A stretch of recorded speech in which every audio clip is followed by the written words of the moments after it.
168 թեմի հարգելի հետևողներ, կզրուցենք Սերժ Սարգսյանի փաստաբանական խմբի անդամ Ամրամ Մակինյանի հետ։ Պարոն Մակինյան, թեև դատական նիստը դռնփակ ռեժիմով շարունակվեց, այդուհանդերձ մի փոքր պարզաբանում ինչ հարց քննարկվեց եւ ինչ որոշում կայացվեց։ Փորձեմ իրավական պարզաբանում տամ, ուրեմն ձեր ներկայությամբ ես ներկայացրեցի հիմնավորումներ, որ մենք քննարկելու ենք հարց, որը օրենքով պահպանվում է, ու հարգելով իմ ներկայացրած միջնորդության հիմնավորումները եւ օրենքը Հայաստանի Հանրապետությունում գործող, այդ մասին ցավոք չեմ կարող խոսել։ Եթե այլ հարցեր կան, խնդրեմ։ 30 միլիոն գրավը մնաց անփոփոխ եւ բացակայելու արգելք խափանամիջոցը վերացվեց, պարոն Մակինյան։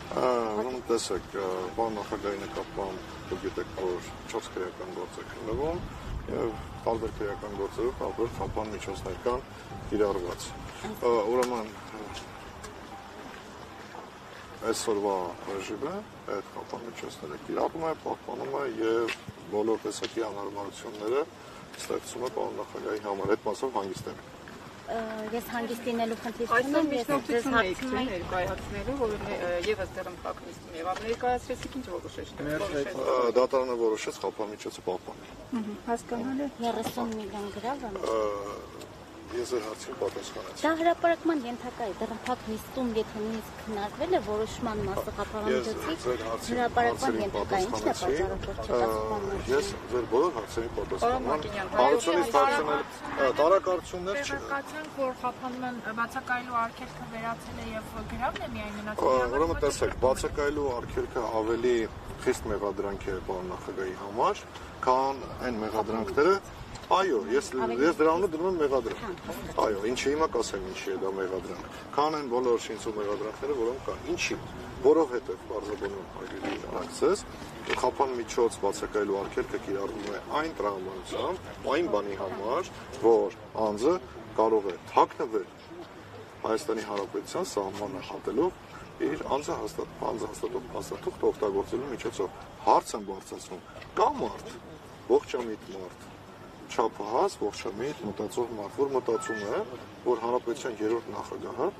ունի այդպիսի մտադրություն, ցանկություն կամ այդպիսին իրագործելու ինչ-որ նպատակ։ Այդպիսի չի կարող լինել, դա բացառված է։ Դուք բոլորդ էլ գիտեք, ես այդպիսի միջնորդություններ ներկայացրել եմ նաև տխրահռչակ դիզելի գործով, աննախագահ լինելով մեղադրել այդ գործով, դատարանի թույլտվությամբ մեկնել է Հայաստանի Հանրապետությունից, աշխատանքային այցերով եւ դատարանի կողմից նշանակված ժամկետին պատշաճ ներկայացել, ինչը դուք փաստեցիք այսօր պարոն նախագահին անձամբ տեսնելով։ Այսինքն թաքնվելու մասին խոսելը դա